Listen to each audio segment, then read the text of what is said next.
medication use, asthma control, and patients' ability to recognize and self-manage worsening asthma.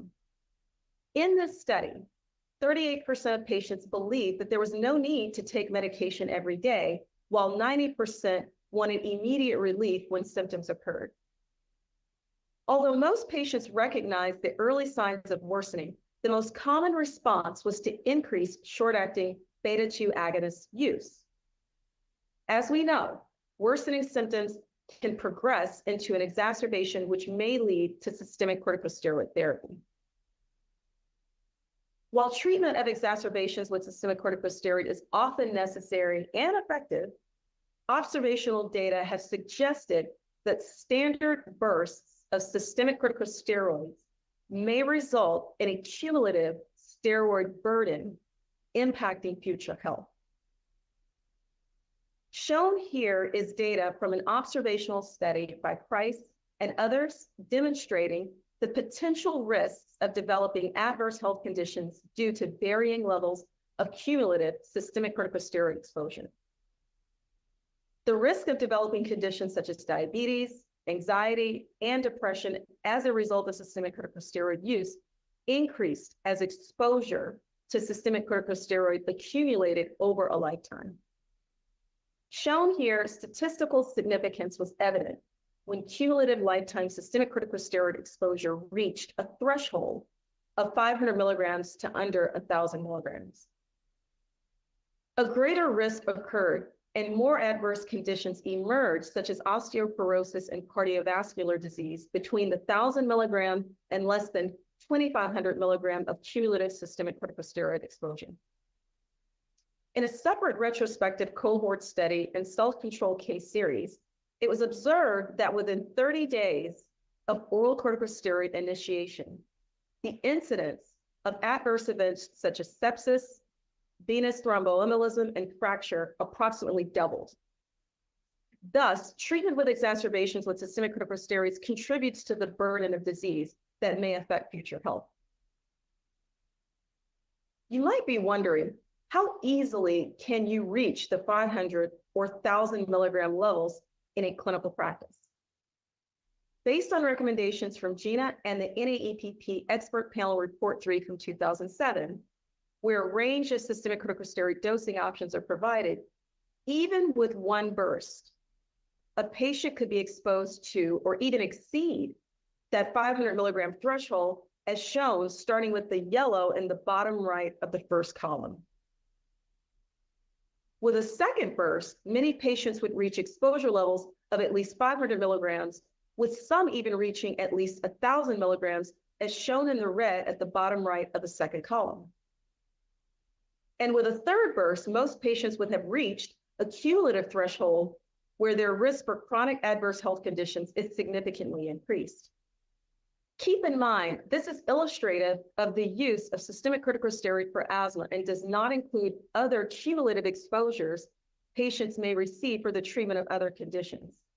In real-world use, it can be quite difficult for clinicians to track cumulative lifetime systemic exposures, as electronic medical records are often incomplete. Treating symptoms and inflammation concomitantly with rescue or reliever therapy that includes both an ICS plus a fast-acting bronchodilator is supported by the latest recommendations from GINA and NAEPP. As a reminder, SABAs and formoterol are considered fast-acting bronchodilators.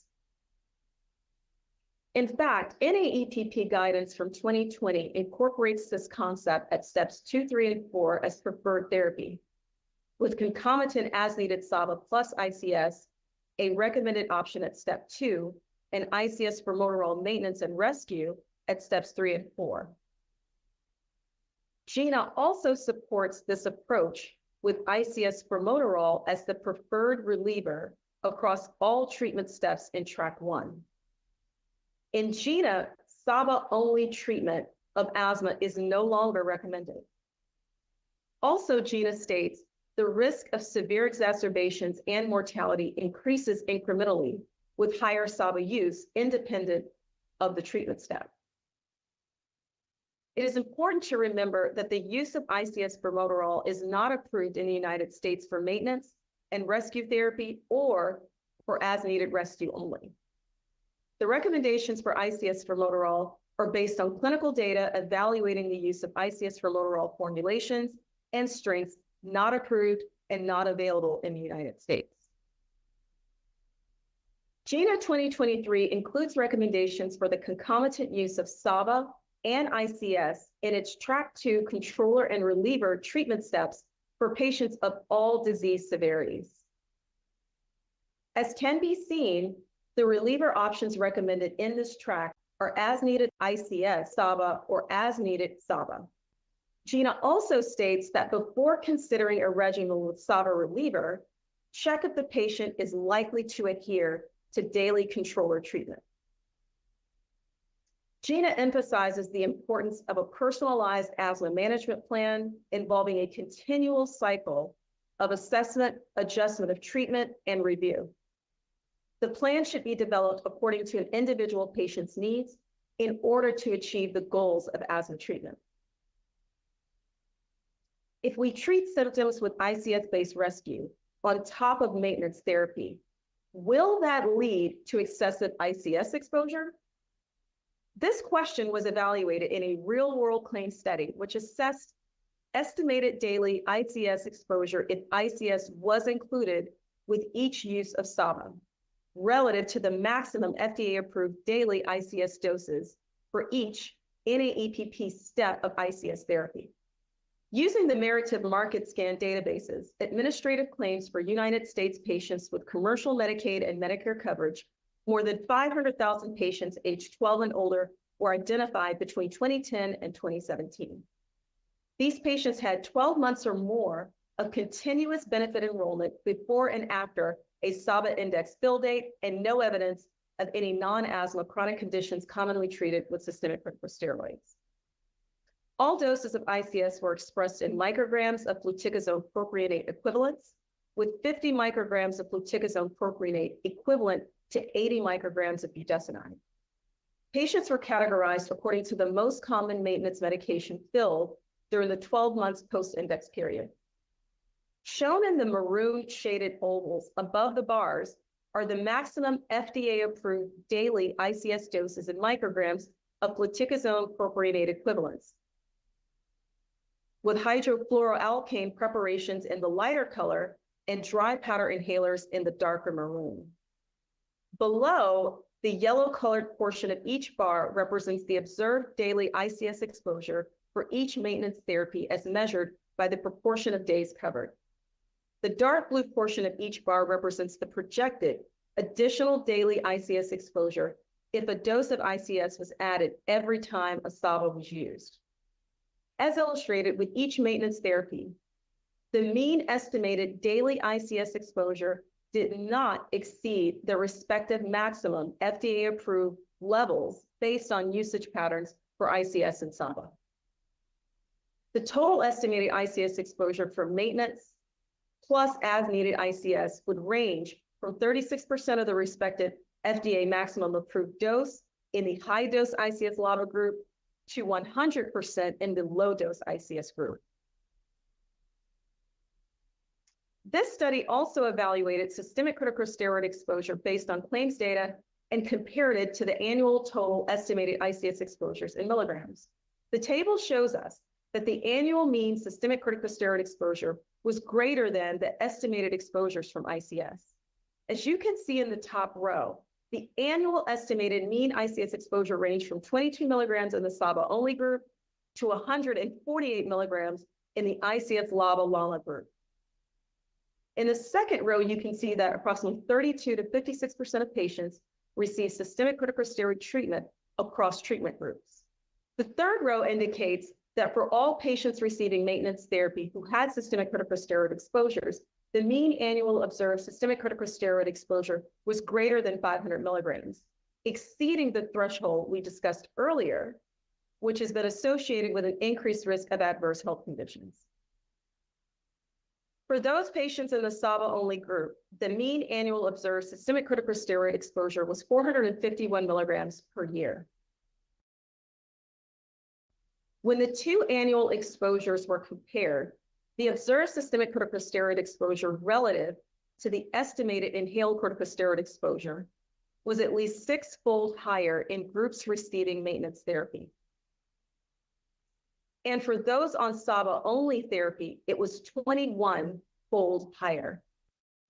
Now the puzzle of asthma burden is starting to come together. Let's recap the pieces we've discussed so far. We know that inflammation and triggers vary and that maintenance therapy may not fully address these fluctuations. In addition, exacerbations persist even with the use of maintenance therapy. We've shown how guidelines and expert opinion recommendations are updated as the science evolves, and that the expanded management and treatment options require broad education and implementation. Thus, the question remains, can the puzzle be solved? We will now transition to a review of clinical data for AirSupra, a fixed-dose combination medication where each inhalation consists of 90 micrograms of albuterol and 80 micrograms of budesonide. AirSupra is a therapy that was designed to shift the treatment paradigm and help address the problem of exacerbations for patients with asthma. Please see the full prescribing information, including patient information for AirSupra, available at www.airsupra.com or at www.azpicentral.com. AirSupra was approved by the FDA in January of 2023, and it is a combination of albuterol, a short-acting beta-2 adrenergic agonist, and budesonide, an inhaled corticosteroid. AirSupra is indicated for the as-needed treatment or prevention of bronchoconstriction and to reduce the risk of exacerbations in patients with asthma 18 years of age or older. The recommended dose of AirSupra is 180 micrograms of albuterol and 160 micrograms of budesonide, administered as 2 inhalations of AirSupra, albuterol/budesonide 90/80 micrograms. Patients are instructed not to exceed more than 6 doses or 12 inhalations in a 24-hour period. Before reviewing the clinical data, let's focus on some select important safety information. Contraindications to using AirSupra include hypersensitivity to albuterol, budesonide, or any of the excipients. Deterioration of asthma can occur acutely or chronically. So if a patient continues to experience symptoms after using AirSupra or requires more doses of AirSupra than usual, it may be a marker of asthma destabilization. AirSupra can produce paradoxical bronchospasm, which may be life-threatening. If paradoxical bronchospasm occurs, AirSupra should be discontinued immediately. An alternative therapy instituted. When associated with inhaled formulation, it frequently occurs with the first use of a new canister. AirSupra, like other drugs containing beta-2 adrenergic agonists, can produce clinically significant cardiovascular effects in some patients and may need to be discontinued. AirSupra should be used in caution in patients with cardiovascular disorders, especially coronary insufficiency, cardiac arrhythmias, and hypertension. Please see additional safety information and the full prescribing information, including patient information, at the end of this presentation. Let's now review key AirSupra data from the Mandala study, a pivotal phase 3 clinical trial used to support the approval of as-needed therapy with a combination of albuterol and budesonide. The Mandala study was designed to evaluate the efficacy and safety of albuterol in combination with budesonide given as needed, albuterol/budesonide 180/160 micrograms or 180/80 micrograms, with each dose consisting of 2 actuations of 90/80 micrograms or 90/40 micrograms respectively, versus as needed albuterol 180 micrograms each dose consisting of 2 actuations of 90 micrograms as rescue therapy in patients with uncontrolled moderate to severe asthma. This event-driven study enrolled symptomatic patients who had experienced at least one severe asthma exacerbation in the previous year and were receiving maintenance therapy to treat moderate to severe asthma, as defined by GINA for greater than or equal to 3 months prior to the study entry. Randomized patients continued their background maintenance therapy throughout the trial. It is important to note that while patients 12 to 17 years of age were included in Mandala, AirSuper is not approved in this age group. Therefore, efficacy results are only presented for adults 18 years of age or older. Since albuterol budesonide 180 over 80 micrograms is not an approved dose, this presentation will not include results for this arm of the study. In addition, select inclusion criteria for the Mandala trial were as follows: a physician diagnosis of asthma documented for at least 1 year, receiving one of the following scheduled asthma maintenance therapies for greater than or equal to 3 months with stable dosing for 4 or more weeks prior to screening, including medium to high dose ICS or low to high dose combination ICS LABA with or without an additional controller. Options included a leukotriene receptor antagonist, a long-acting muscarinic antagonist, or a xanthine. Pre-bronchodilator FEV1 of greater than or equal to 40 to less than 90% predicted normal, and confirmed reversibility to albuterol will also inclusion criteria, along with an ACQ-5 score greater than or equal to 1.5 at visit 2, indicating uncontrolled asthma. Select exclusion criteria included chronic obstructive pulmonary disease or other significant lung disease, systemic corticosteroid use within 6 weeks prior to screening, chronic oral corticosteroid use greater than or equal to 3 weeks of use within 3 months prior to screening, and biologic treatment within 3 months or 5 half-lives of screening. As you can see in the adult efficacy population, 2,940 patients total, baseline demographics were similar between the albuterol budesonide 180/160 microgram and albuterol treatment groups. Overall, the mean age was 52 years, and of the patients included, 66% were female, 82% were white, and 25% were of Hispanic or Latino ethnicity. Baseline disease characteristics were also compared across treatment arms. Overall, the mean pre-bronchodilator forced expiratory volume in 1 second was approximately 63% of predicted normal, with a mean reversibility of about 28%. With respect to the ICS maintenance-based therapies, approximately 30% of patients were receiving low-dose ICS LABA or medium-dose ICS, 40% were receiving medium-dose ICS LABA or high-dose ICS, and 28% were receiving high-dose ICS LABA. About 80% of patients had 1 exacerbation in the 12 months prior to screening, whereas about 20% had more than 1 severe exacerbation.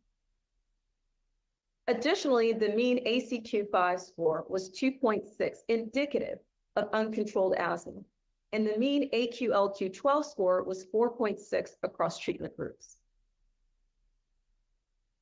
Now turning to key efficacy results of the Mandala study for the participants who were 18 years of age and older. The primary endpoint was the time to first severe asthma exacerbation, with severe exacerbation defined as an asthma clinical worsening leading to one of the following: 3-day course of systemic corticosteroids or corresponding single injectable dose, an emergency room or urgent care visit due to asthma that required systemic corticosteroids, or a hospitalization for at least 24 hours due to asthma. Note the divergence between the albuterol budesonide 180 over 160 micrograms and albuterol arms on the Kaplan-Meier curve shown here. The data shown are for patients 18 years of age and older from the pre-planned on-treatment efficacy analysis, collected while patients were on randomized treatment prior to the treatment discontinuation or change in maintenance therapy. Data was censored at the time of discontinuation or change in therapy. Albuterol budesonide 180 over 160 micrograms significantly reduced the risk of severe asthma exacerbations in a time to first severe exacerbation analysis by 28% compared to albuterol 180 micrograms, with a hazard ratio of 0.72 and a 95% confidence interval of 0.6 to 0.86, and with a statistically significant p-value of less than 0.001. There were also significant results in the key secondary endpoints of the study. The annualized severe exacerbation rate was reduced by 24% for those receiving albuterol budesonide 180 over 160 micrograms compared to albuterol. The rate ratio was 0.76 with a 95% confidence interval of 0.62 to 0.93 and a statistically significant p-value of 0.008.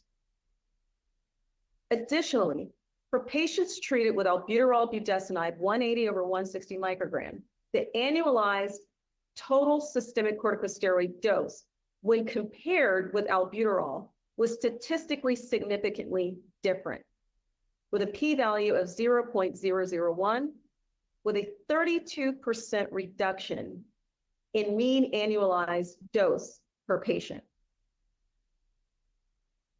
Now that we have reviewed efficacy results, let's look at safety. Here we see a summary of adverse reactions reported in greater than or equal to 1% of the study population 12 years of age and older. For albuterol budesonide 180 over 160 micrograms, the incidence of headache was 4.3%, oral candidiasis was 1.3%, and cough was 1% compared to 4.9%, 0.5%, and 1.1% for albuterol, respectively. The safety profile of albuterol budesonide was similar to albuterol, irrespective of background inhaled corticosteroid dose. Just a reminder that safety data shown are for patients 12 years of age and older. AirSupra is not approved for patients 12 to 17 years of age. To complete the description of AirSupra, the next 3 slides provide additional important safety information. Patients should not exceed the recommended dose. Clinically significant cardiovascular effects and fatalities have been reported in association with excess use of inhaled sympathomimetic drugs. Hypersensitivity reactions, including anaphylaxis, can occur after administration of albuterol sulfate and budesonide, components of AirSupra. Discontinue AirSupra if the reactions shown on the slide occur. AirSupra should be used with caution in patients with certain coexisting conditions such as convulsive disorders, hyperthyroidism, or diabetes mellitus, and in patients who are unusually responsive to sympathomimetic amines. Significant hypokalemia may occur in some patients from use of beta-adrenergic agonists, and possible immunosuppression and potential worsening of infections from the use of inhaled corticosteroids could occur. Use with caution. A more serious or fatal course of chickenpox or measles can occur in susceptible patients. Additional important safety information includes oropharyngeal candidiasis has occurred in patients treated with ICS agents. Advise patients to rinse their mouth with water if available. Hypercorticism and adrenal suppression may occur with very high doses in susceptible individuals. Reduction in bone mineral density has been observed in glaucoma, and cataracts have been reported with long-term administration of inhaled corticosteroids. Orally inhaled corticosteroids, including budesonide, may cause a reduction in growth velocity when administered to pediatric patients. However, note the safety and effectiveness of AirSupra have not been established in pediatric patients, and AirSupra is not indicated for use in this population. The most common adverse reactions reported for AirSupra with an incidence of greater than or equal to 1% were headache, oral candidiasis, cough, and dysphonia. AirSupra should be administered with caution to patients being treated with strong cytochrome P450/3A4 inhibitors, short-acting bronchodilators, beta blockers, diuretics, or non-potassium sparing diuretics, digoxin, monoamine oxidase inhibitors, or tricyclic antidepressants. Use AirSuper with caution in patients with hepatic impairment, as budesonide systemic exposure may increase. Monitor patients with hepatic disease. Please see the full prescribing information, including patient information for AirSuper, available at www.airsuper.com or at www.azpicentral.com. To wrap up this review of clinical data for AirSuper, I would like to briefly summarize the key takeaways that we covered. AirSuper is the first and only rescue medication approved in the United States for the as-needed treatment or prevention of bronchoconstriction and to reduce the risk of exacerbations in patients with asthma 18 years of age and older. In the Mandala trial, AirSuper significantly reduced the risk of severe exacerbations by 28%, and the annualized rate of severe exacerbations by 24% compared to albuterol. In Mandala, there was a significant difference in the annualized total systemic corticosteroid dose with AirSuper versus albuterol, with a 32% reduction in mean annualized dose per patient. Most common adverse reactions with AirSuper are headache, oral candidiasis, cough, and dysphonia. When looking to reframe rescue therapy to help prevent asthma exacerbations, consider AirSuper, a rescue treatment designed to address asthma symptoms and airway inflammation concomitantly. AstraZeneca is committed to conducting business with the highest standards of integrity and professionalism. If you have any comments about this presentation, please contact AstraZeneca at 1-800-236-9933. For medical information requests and access to other AstraZeneca resources, please visit azmedical.com. You are encouraged to report negative side effects of AstraZeneca prescription drugs by calling 800-236-9933. If you prefer to report these to the FDA, call 1-800-FDA-1088. Thank you for your time and attention. This concludes this program. Well, thank you, Dr. Burnett, for a very interesting lecture, very well presented. We are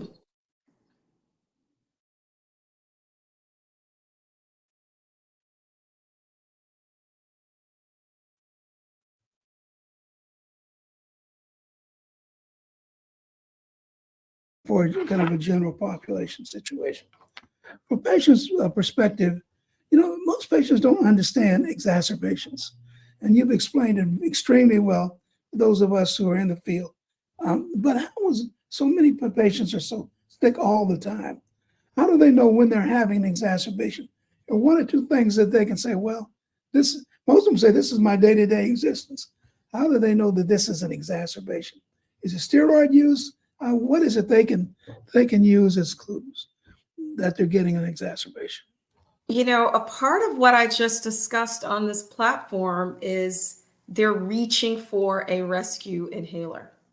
And they know that the symptoms are warranting them to reach for it. It's habitual to some degree, right? Coughing, wheezing, chest tightness, shortness of breath. It's a habitual kind of maneuver to reach for something to rescue them, right? So, a part of the discussion on the platform tonight is it's their behavior that takes place essentially when the respiratory symptoms occur. And really, truly, it's their reaching for rescue. So they know they're in trouble instinctively when they're reaching for something for rescue. And can we agree that if they have to use systemic steroids, that's an exacerbation?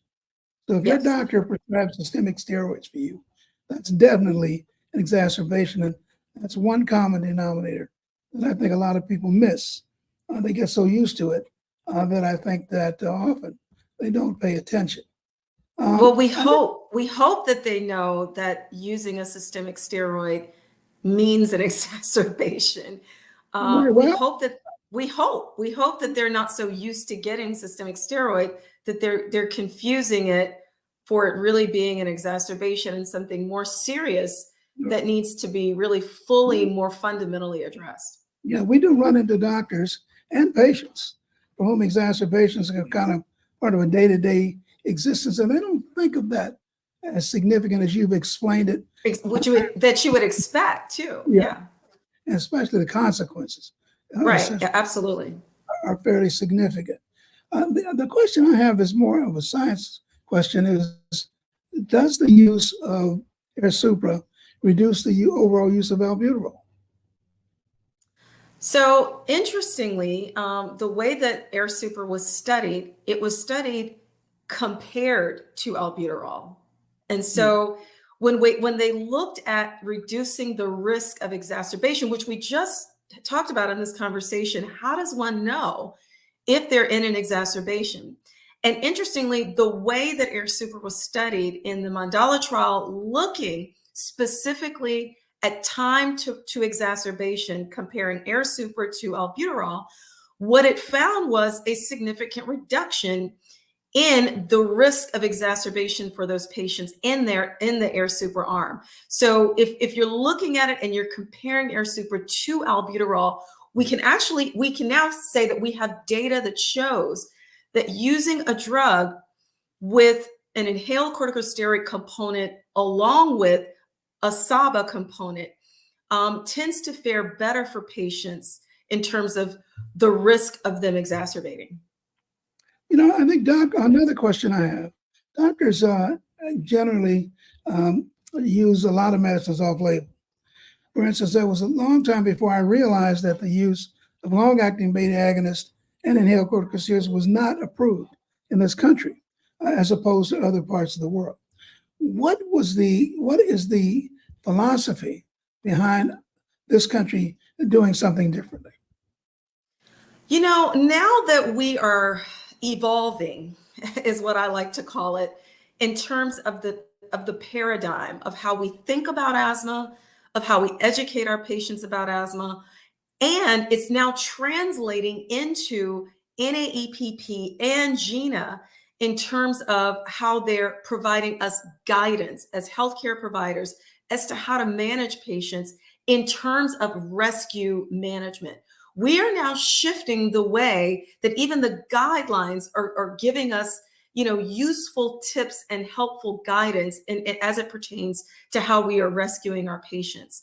I think most of us are familiar with, the maintenance kind of treatment options for patients with asthma as it pertains to NAEPP and GINA. But what was most recently updated in 2020 for NAEPP and also for GINA in 2023 is now how we think about the rescue strategy. And what both of them are in consensus about is that at certain steps of both of those guidelines, it is now recommended to use a SABA along with an ICS as a rescue treatment option.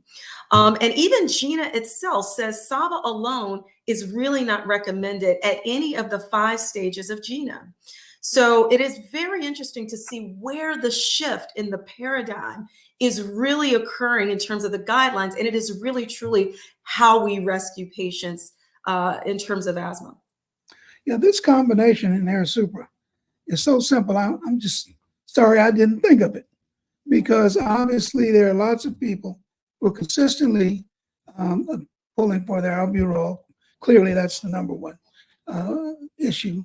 But I think that if you look at the refills for inhaled corticosteroids used independently, you're going to find some fairly tragic results, even worse now over the last couple of years because of a number of dynamics that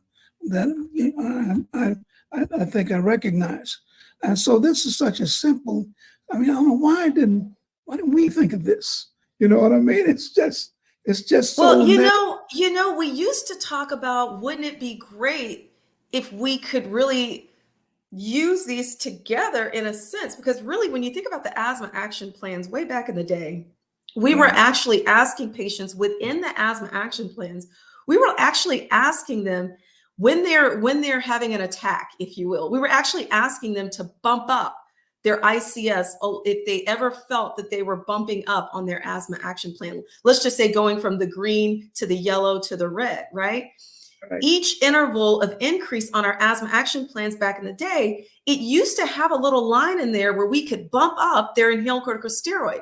So now all we're doing, let's just say, in terms of air super specifically, what we're now doing is we're combining the ICS with the SABA in one canister, right? Yeah. So, I mean, you know, theoretically, we were kind of already wanting to do this in terms of how we were looking at our asthma action plan way back in the day. Yeah, well, I think that's certainly a critical point. I think one of the most important points of your lecture, and I'm really glad to see that you pointed that out, is many doctors don't recognize the potential danger in short bursts of steroids. And they tend to use them kind of willy-nilly here and there. I got a little cough, I'm not doing better. And now that you have pointed this out, I think many of us, certainly maybe even myself, I don't want to include myself in that particular category, but will be much more cautious about how we use systemic steroids for relatively minor exacerbations. I think that's that's an excellent point. And to know that, you know, mild, moderate, and severe asthma can be highly variable, right? There's a degree of variability within each one of the levels of severity of asthma, whichever a person deems themselves, so to speak. So just reminding ourselves of the high variability, even when you're on background maintenance treatment, even when let's just say you're doing the most you can do on your background maintenance treatment and you're really compliant and you're doing the best you can and you're getting the straight A's for doing your background maintenance treatment. Even still, people can run into asthma symptoms and they can run into problems, and they can do it in an unpredicted kind of fashion. And the reason is just because asthma is a chronic disease of variability and it is very unpredictable. And even if you're doing your best, you can still run into problems, and you still may need a better option when it comes to how you're thinking about rescue, which hopefully won't lead to a systemic oral corticosteroid use. I mean, that's the hope and the goal, right? Is that we can keep patients out of the emergency room, hopefully, and out of the urgent care centers, and fortunately, hopefully out of a severe exacerbation that does require an oral corticosteroid. Yeah, and I think one of the upsides is mild, moderate, and severe persistent asthma have the same mortality rates. And it's because those people with mild asthma don't seem to understand the need for maintenance medicine. That's one thing. Secondly, overutilize albuterol, and thirdly, they're not prepared when they get a serious exacerbation. So being able to provide maintenance medicine as the patient seems to use it, it's always seemed to me to be the most logical approach. Couple of final questions. In closing, can you share some self-help resources for our audience to study further if they're interested in getting more information about asthma?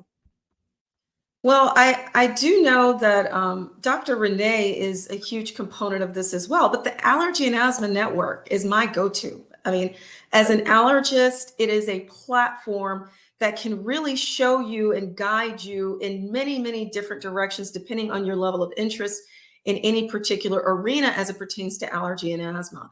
And I really find that that is a very useful platform, at least for my practice and my patients, that it's a really good go-to, like a front end go-to.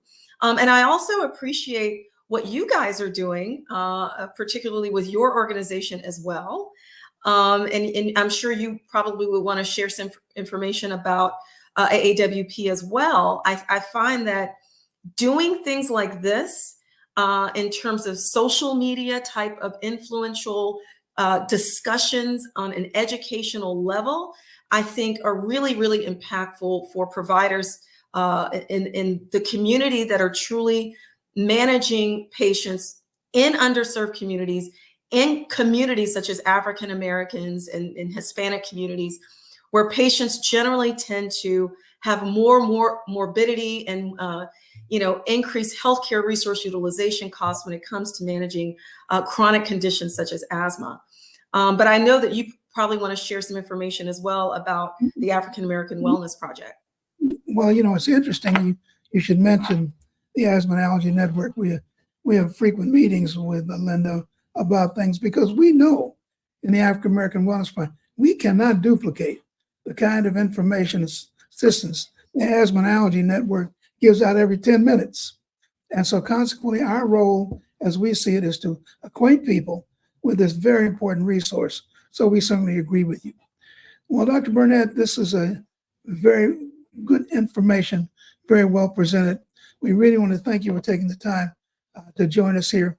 And our little portion of the world, Dr. Renee and I both are working to get the word out about many of these things. And I think this lecture did nothing but help the providers. So thank you so much.